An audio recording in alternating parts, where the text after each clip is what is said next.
you? Hey, Mary.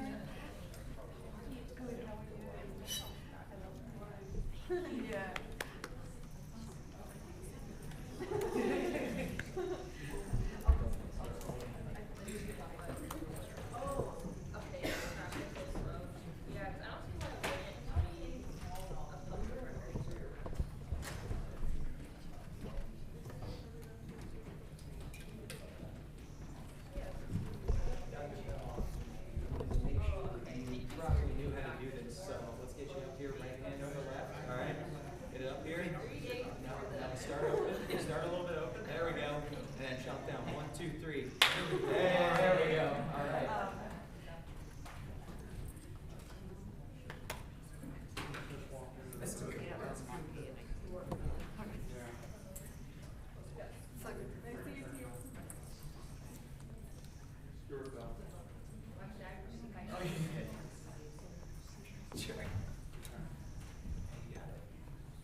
Okay, good afternoon everybody, and thank you for being here as we introduce to you and you get an opportunity to meet Stuart Bell. My name is Raul Patel. I'm the Vice Chair of the Board of Trustees for the University of Florida and also had the privilege of chairing the search committee to pick the 14th President of the University of Florida. With me is Matthew Bravo. You will know him as our Student Body President. Matthew, thank you for being here. And to my right is Dr. Stuart Bell, who, as you all know, was most recently the president of the University of Alabama. Before that, he was the provost at LSU. And we are so honored that he was unanimously selected by our search committee as the sole finalist to be the 14th president of the University of Florida. Before we get into our questions, I would just like to read a few credentials that our search committee considered as they selected Dr. Bell as our sole finalist. While he was president of the University of Alabama, he set new records for academic success, including increasing graduation and retention rates. He grew the national merit population to one of the largest in the nation. The University of Alabama, under his watch, had record numbers of national merit finalists. He grew the Greek student population to new records. He greatly expanded involvement opportunities, leadership development training, and service opportunities for students. They had around 750 student organizations on campus. He oversaw significant investments in campus security and the infrastructure around campus security. He emphasized a commitment to wellness by placing counseling center staff where the students are, so in the colleges and in the residence halls around campus. He boosted the number of employers that came to campus for job fairs looking to hire Alabama students, and he was very focused on that.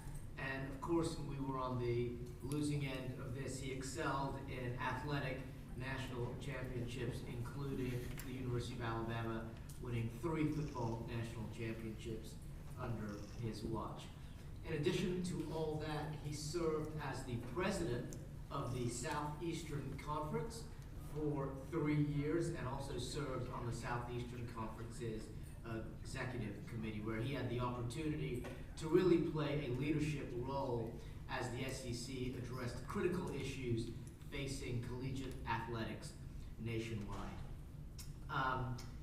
In addition to all of this, he is really, and based on our diligence and talking to a number of people, just has a remarkable demonstrated ability to connect with students, alumni, faculty, staff, and administration. So I'm truly grateful here to introduce to you Dr. Bell. Dr. Bell, I'll turn it over to you to say a few words. Thank you. Well, Rahul, it really is exciting to be here, and I am honored to be with you today, and I want to thank you guys for coming out and maybe being able to learn a little bit more about me, maybe learn a little bit more about you guys, but certainly here at the University of Alabama, or University of Florida, which is one of the premier public institutions in our nations. Certainly the fact that Florida is reshaping higher education, refocusing on student achievement, academic excellence, and the alignment of the values of the people of the state of Florida is really, really important. I've been following those reforms certainly closely. I understand the policies that have been adopted by the governor, that have been adopted by the Board of Governors, and by the U.S. Board of Trustees, and I certainly agree with those and support those. The role of a state and public institution and the University of Florida is to make sure that we help our students have success, enduring success, and that UF continues to lead the nation in delivering value, opportunity. I want every student to succeed regardless of their background, and I believe that that happens through a culture of merit, through a culture of excellence, through hard work, through accountability, through high expectations that we have for those students, and that's certainly what I have stood for, and that's what I will continue to stand for here at the University of Florida. Again, just want to thank you all for being out today and to be able to share my perspective on a number of questions, and you all have been able to ask those questions through the program. Yeah, Thank you. Thank you, Dr. Bell. So as Dr. Bell mentioned prior to this forum, we asked the student community to submit questions, and we've consolidated those questions, and Matthew and I together will take turns asking the questions that you all have submitted. We'll start with Matthew with the first question. Matthew? Thank you, Rahul. And our first question, Dr. Bell, is what is it about the state of Florida and the University of Florida that made you want to join the Gator Nation? And what role did the level of support the University of Florida receives from the state play in your decision to pursue this opportunity? Great, thank you, Matthew, and had actually a lot of conversations about that, and certainly I think it is that support that honestly is one of the most compelling factors, I think, for the University of Florida, but also for my interest. I mean, the University of Florida just has a tremendous opportunity. It is growing. It's one of the most dynamic, influential states in our nation, and our economy is strong, the population is rising, and the state's public leadership to higher education is clearly committed to making the University of Florida one of the greatest places to be educated, to live in, and I think it's just going to be a competitive advantage for our students and for the people in the state of Florida that is being able to, what I just call best in class. That's what is being developed here. What also stood out to me is the alignment from the governor to the legislature to the Board of Governors to our amazing UF Board of Trustees, and that is the level of focus and investment that we've seen here at the University of Florida. It really does signal purpose. It signals focus, and I want you all to understand that if you look across the U.S., it is rare. It is rare to find that type of focus and that type of investment. We're very, very fortunate. University of Florida is not a university that's able to just keep up. It really is a university that's being invested at a level that it's going to be a leadership university. And that's very exciting. That's very important to us. It's the kind of environment certainly that I want to be a part of. I think students want to be a part of, faculty want to be a part of that. And I'm excited to help move UF to the very top of the American public higher education system. And so that's my interest. Thank you. Appreciate it. And our next question for you is how would you develop a strategic plan for UF? And what would be your focus as UF-SPAN? Great question again. And my main focus is on student achievement. We are here for our students. I want every student, no matter what their background is, where they come from, but to have the opportunity to rise, compete for the very best jobs, and to contribute to Florida's and the nation's and the world's economy in the future. That is why I'm here. That means that we're focusing on academic excellence. It means that we're going to reduce bureaucratic overreach and just causing a barrier We will be creating a campus culture where merit, performance, opportunity are what drives success, not ideology, and certainly not identity politics. We will engage in that planning process, all of campus, including the students in that process, to make sure we all understand where we are, and we own that process, and we own where we're going in the strategy. Thank you.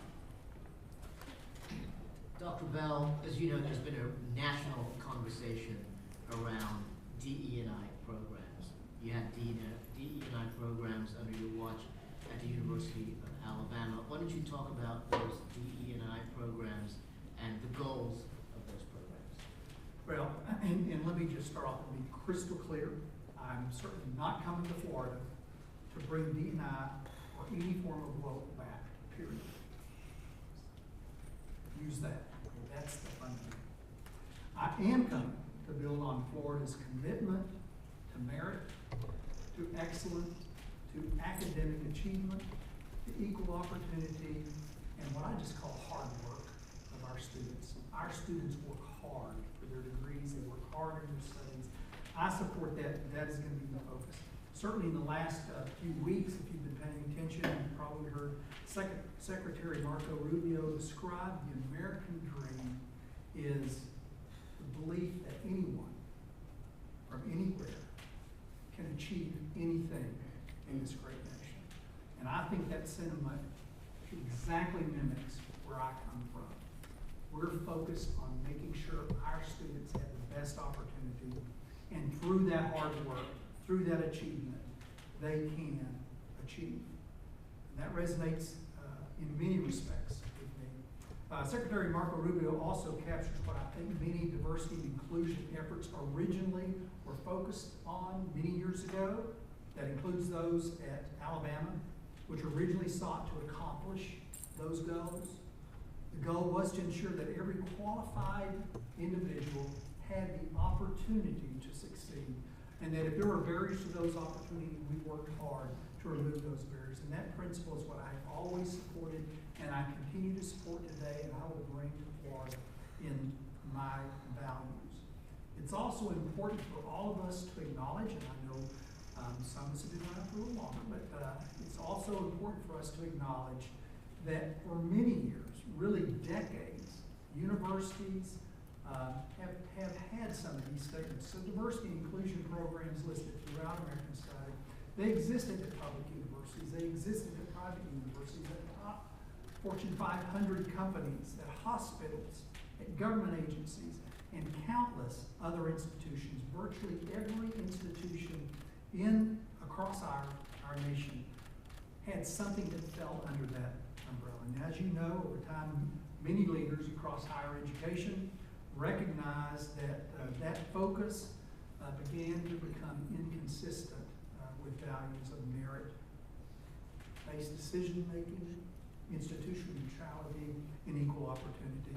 And as that evolution occurred, institutions across our country, including Alabama, including in Florida, changed their course of business. Businesses changed their course in terms of respect to DEI. So as I've said repeatedly, my own views have always been rooted in that simple principle of every individual should have opportunity. Every individual should be treated with dignity and respect. And every individual should be focused on merit, achievement, character, and the potential that has always been for them, and that has been my view. What has not changed is my commitment to that opportunity. What has changed is what some institutions made that, and there were changes that occurred. If you look at my record, you'll find that Alabama remained focused on academic excellence, student success, research growth, and recruiting outstanding students, faculty.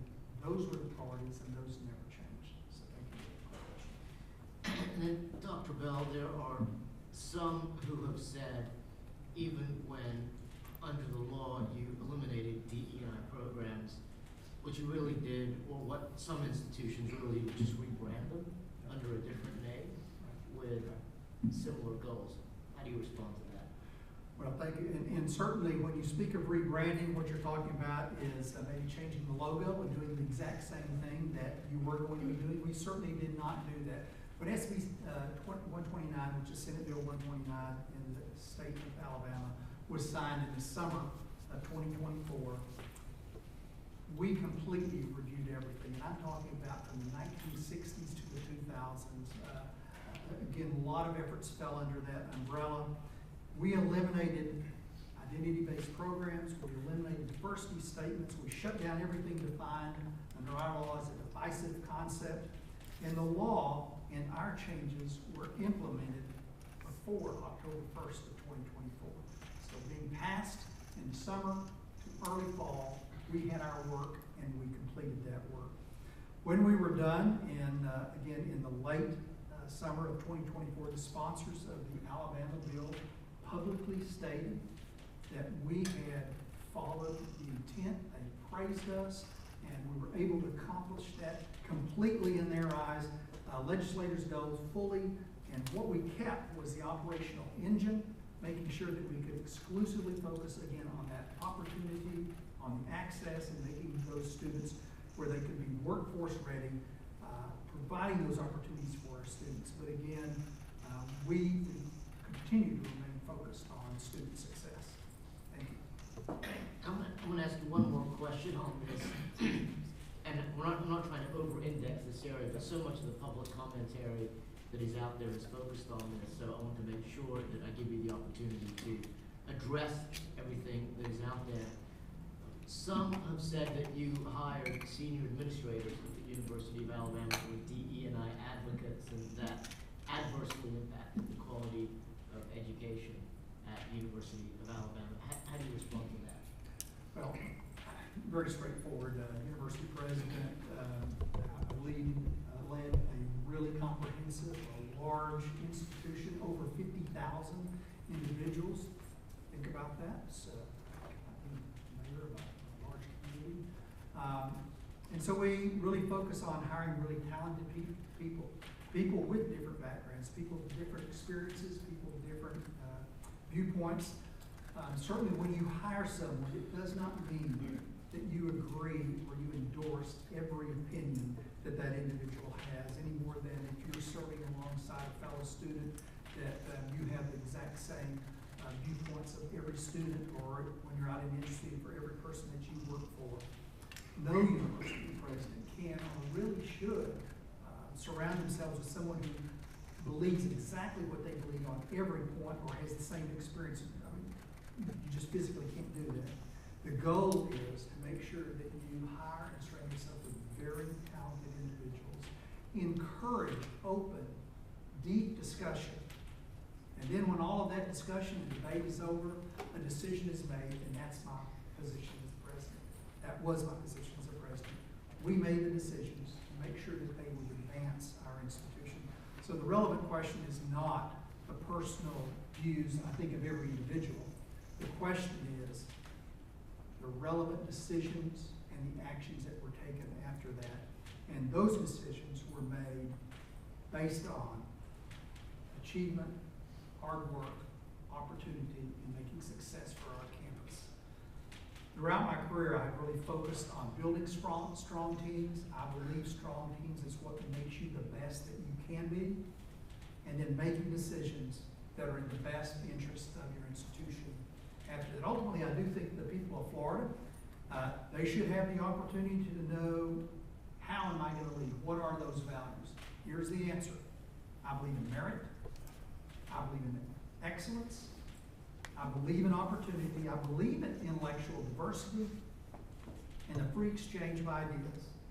I believe every student should have the opportunity to succeed based on talent, hard work, and determination on the part of that student. University of Florida's mission is not to advance a political ideology. It is a mission to educate students, to create knowledge, conduct research and discovery, serve the people of Florida,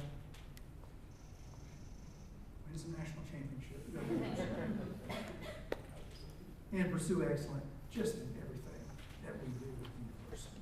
That's exactly how I would look leading the University of Florida, starting on day one. Thank you for that. Dr. Bell, can you tell us about how you've supported student success, both academically and in preparing students for the workforce following graduation?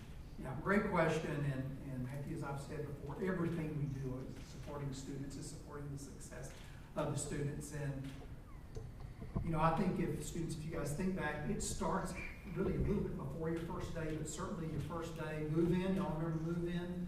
Okay, starting there, make sure you're ready and you have everything prepared that you need to have in order to be successful. And from that point forward, making sure we provide you with the incredible faculty who are in the classroom, best faculty that we can, making sure that we provide you with research opportunities if that's the direction that you want to get involved in during your time. Advising is important. Student organizations, I will mention we have over 750 of those at the previous institution.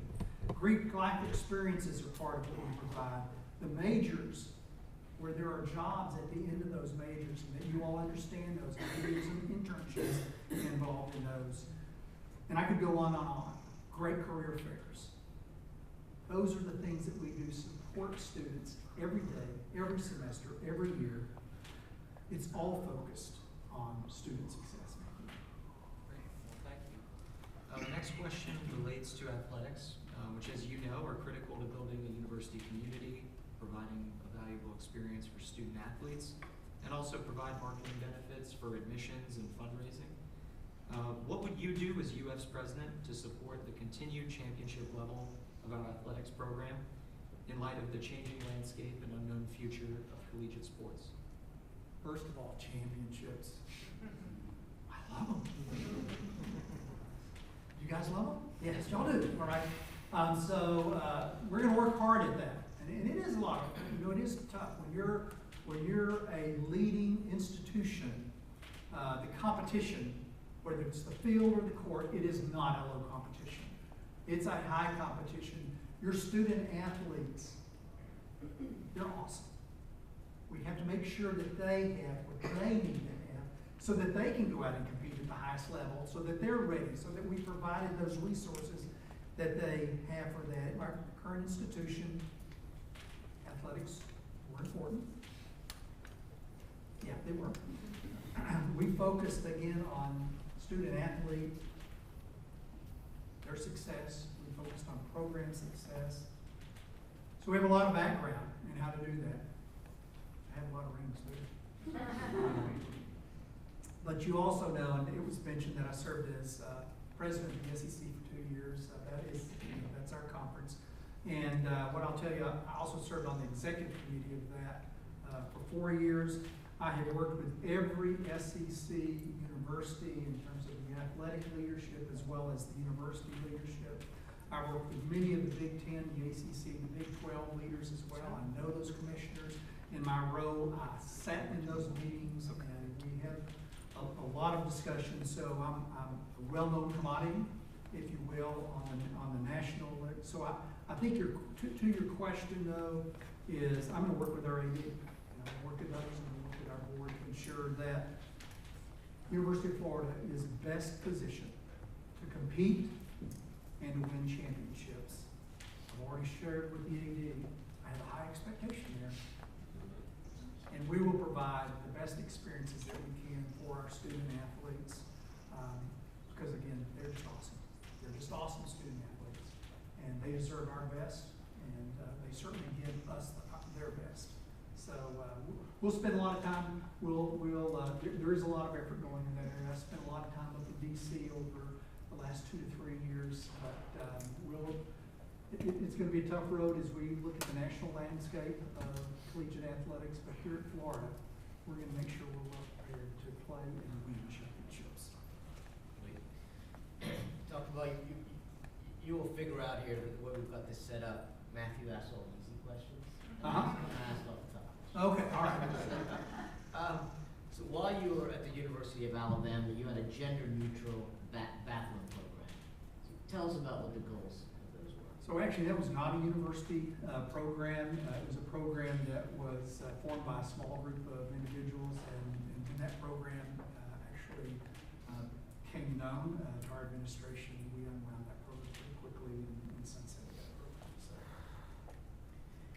And then, how have you balanced freedom of expression with protecting the campus community, particularly Jewish students, from threatening or harassing or combative conduct? Yeah, that's a great question, and I'm really glad that you asked that, because I have we've done an awful lot, certainly at the University of Alabama when I was there. We do have a large population of Jewish students on the campus, and that has grown. And I think the reason that has grown is because over the last 2 to 5 years, we have been seen as an institution that does allow our students to feel safe, does allow our students to feel protected, while they still have rights of open expression. It's a place of safety. And our students, I've heard that from our students, I've heard that from the parents. You know, following October 7th, I personally spent a lot of time with our Jewish students as well as our Jewish community at the local Hillel that we had. It's actually right a block and a half from where I live on campus. And again, spent so much time. I think what would characterize that best, if I just said, number one, we did not have encampments. We did not have demonstrations that felt unsafe for our students. We didn't have any action that would disrupt our mission of having our classes of education on our campus. We were just rock solid in that message and support and care for our Jewish students. I mean, I told our group we're going to have, you know, if I see encampments and tents going up, we're going to have a tent sale the next day. We'll collect those. That is not what we're about. We're about our education, going back to fundamentally what we do on the campus. In fact, I did have a father who emailed me after the evening that one of the evenings I spent at Hillel, and he's from California. He was a doc in California. He said, "Okay, Dr. Bill, you don't know me, okay, but I live in California. I'm a surgeon there, and you were at Hillel last night, and my son was standing next to you, and y'all had great conversations. And you kind of comforted him, told him, you know, actually I did tell him, if you feel unsafe, you come to my house. Susan cooks a really great food." And anyway, he wanted me to know that his son had told him that, and actually he wanted to go. He felt after October 7th, being a doctor, he could go back and volunteer in Israel. And people who'd been maybe injured in the conflict, he would be able to volunteer services for that. He had not really been able to resolve, can I do that or not, because I don't want to leave my family here. His words to me were, the University of Alabama did such a great job. I actually feel like I can now go back to that country and I can serve that country. That is the way we led.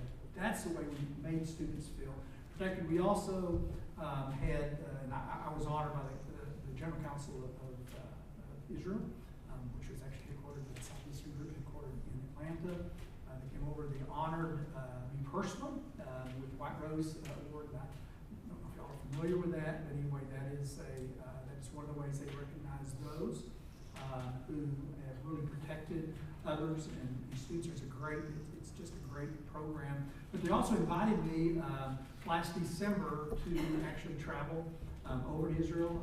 So I was able to do that with a small group, and I was able to meet with President Herzog in his home. We had a little bit of conversation. I was able to travel around different places.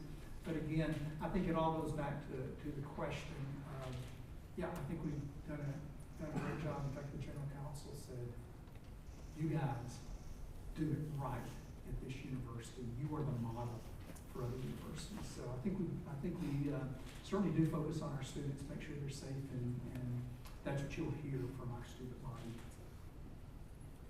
Well, for our final question, Dr. Bell, could you please tell us how you engage students, discover and address each of their needs, and bridge the gap that can exist between them and the university president to ensure that they feel connected to the university and its president? Surely, students, what y'all are going to find is I'm really visible on campus. I walk around, and it's all the time.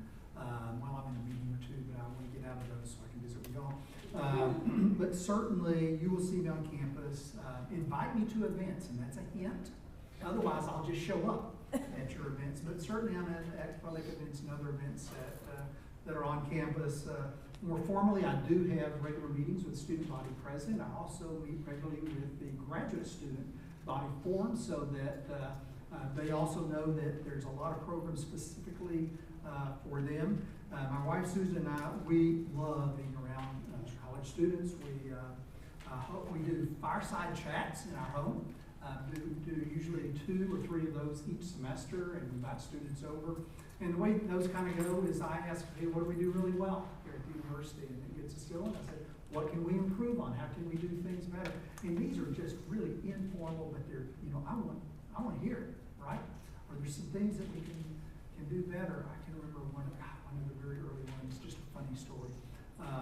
One of the students, we were talking about how you communicate and all, and I said, so how about emails? And she said, I don't read emails. And I said, so like, you don't read emails, how many do you not read? She said, right now I have 100,000 unread emails. I said, okay, Lily, I am not going to communicate with you via email, that's for sure. But those fireside chats are exactly what it is, to bridge that gap. It's also to do that in, I think, just an easy, relaxed feeling so that students can feel like they can really be honest with that. The other question I always ask is, okay, what's your favorite restaurant, okay, to go to? Because we love to go out and eat. So we're not going to do shout-outs here, but you guys send Matthew some ideas about some of the best restaurants. Do y'all have a Tazikis here? You do? Great grilled salmon. Okay, they have great grilled salmon. And what's the best steakhouse? Oh, steakhouse? Yeah. I like Texas Roadhouse. Texas Roadhouse, pretty good. Okay. Okay, now this girl should be great. Okay, how about best desserts? Paizuki's from BJ's, probably. I don't know that. This is pretty good. I don't know that, but We'll take you. those things are important to me. No, I guess I'm a bit. In any case, we try to get to know the students, and that's one of the highlights. If you don't love students and you're trying to be a president of the university, you probably made a poor choice. Robert Banks, I'll just stop doing that long story because I think we got time. We have 3 children. Okay, the oldest is 39, the youngest is 31. And when we were having our 3rd child, 2 older children were sitting around the table there, and we're finally going to tell them, okay, all right, Stu and Stacy, we're going to have another child.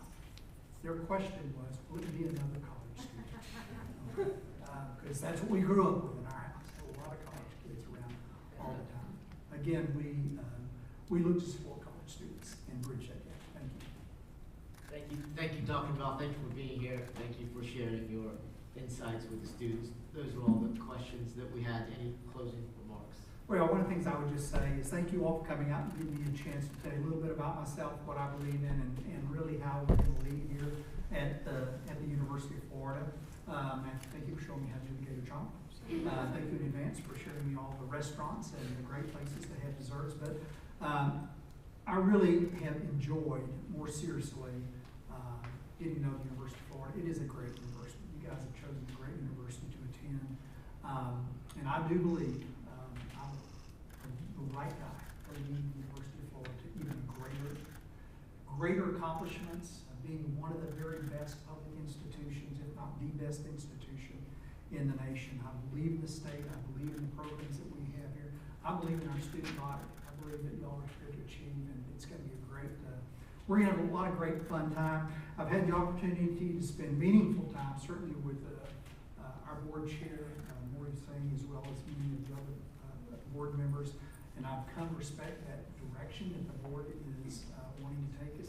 I just want you all to know it is rare to see the type of focus, to see the type of investment that is made in this university. We are fortunate to be at the precipice of being able to move a major state institution forward in such a remarkable way. And again, I'm just excited about that. Our mission is about preparing students from wherever they are, helping them to dream at a bigger level and to know that they can achieve those dreams, and to make sure that we make that happen as an administration. We're going to have a great time along the way. Thank Go you. Gators. Thank you, Dr. Bell. Thank you all. Thank you all for being here. Thank you for submitting your questions and your interest in the process. Good afternoon.